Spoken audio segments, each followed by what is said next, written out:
Today, I filed criminal complaints before the Department of Justice against Attorney Levito Balingod and 18 ex-Marines for implicating me in an alleged cash deliveries to former Ako Bicol Party List Representative Saldico. This consists of perjury and cyber libel. Anong particular na mga sinabi po ba nila yung inyong ina-address? Yung unang-una that I delivered about 8 maletas to Saldico or to anybody na dun daw sa parking area as alleged in the affidavit na ng joint affidavit ng 18 Marines. Totoo po ba ito? Ano pong sinabi ninyo sa inyong complaint? Sabi ko hindi totoo to kasi unang-una wala namang akong ganong kalaking pera. Pangalawa, wala namang perang ganong kalaki rin ng Bucor para nakawin ko. Kasi kung may mga pera naman ng Bucor, ginamit naman po sa construction. At saka wala naman po kaming DPWH projects, wala po kaming ghost projects, at hindi po kami na-involved sa whatever anomalies na sinasabi nila. So may balak din po kayo disbarment of plaintiff po sa SC naman? After po nito, pupunta ako sa Supreme Court para i-file naman yung disbarment case. Against Balingod po? Bakit po? Opo. Kasi po yung mga allegations na sinabi niya sa akin na ako daw nag-deliver ng 8 maleta, ako daw na-involve sa pagnanakaw sa pagkain ng mga PDL, na sinasabi niya 300 pesos yung pagkain ng PDL, pero sa totoo po ang pagkain po ng PDL 100 pesos lang po per day, hindi po 300.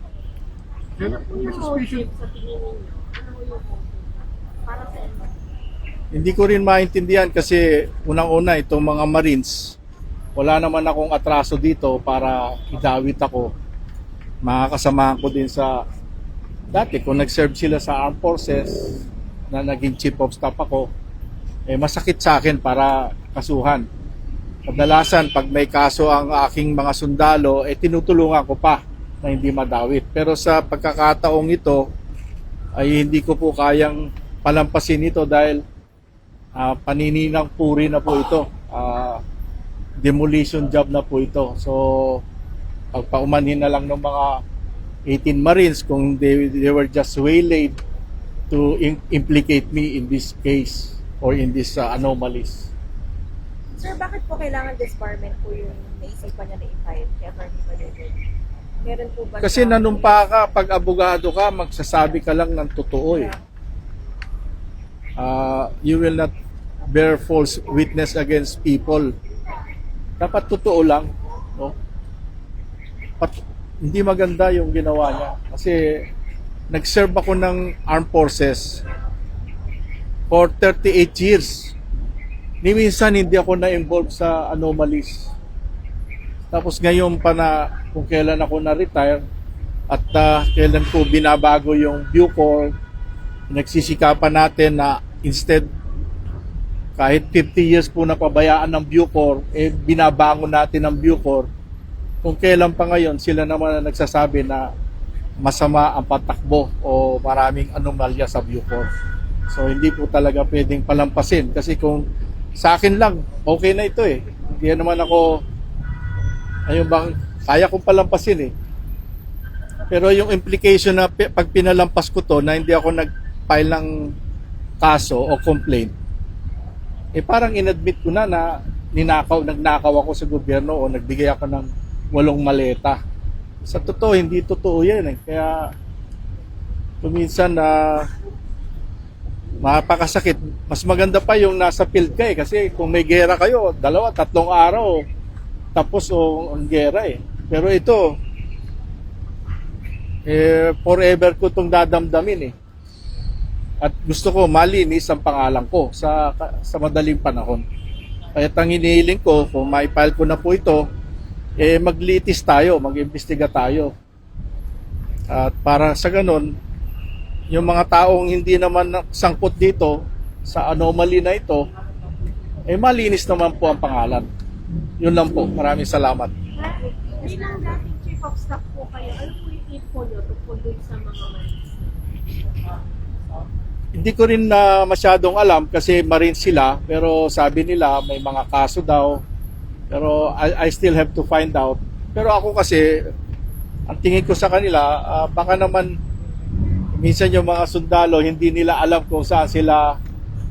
Minsan kasi sa totoo lang, there are no bad soldiers only bad officers or bad commanding officers. So baka naman na-waylaid lang sila ng mga nag-uudyok sa kanila na mag-testify against me. Willing naman ako kung basta i-withdraw nila yung statement nila na nag-deliver ako ng 8 maleta at hindi ako corrupt. Yun lang po. May idea ka sir kung sino yung nag-uudyok? Hindi ko alam, kaya dapat nga pag maglitisin natin, mag-imbestiga tayo, sino ba talaga ang nag-udyok sa kanila na implicate ako kasi hindi ko man sila kilala Hindi ko man kilala mga yan. Once upon a time siguro na kasama ko sa serbisyo nung hanggang 2015 na bago ako nag-retire. So ganun pa man, nalulungkot ako sa ginagawa kong ito, pero I'm forced na linisin ang pangalan ko. So yung chance na i-withdraw sa mga Marines lang po para ng malinaw kay Atty. Banicod po ba kasama rin yun? Kay Atty. Balingot, kung i-accept niya na nagkamali rin siya, pwede naman pag-usapan. Pero gusto ko magkaroon ng investigasyon. Bakit ba nangyari ito? Kasi kaming mga tao sa Bucor, pinipilit naming ibangon ng Bucor, may mga tao naman na nagbabaon sa amin. So, pagtulungan po natin itong lahat kasama kayo. Maraming salamat po.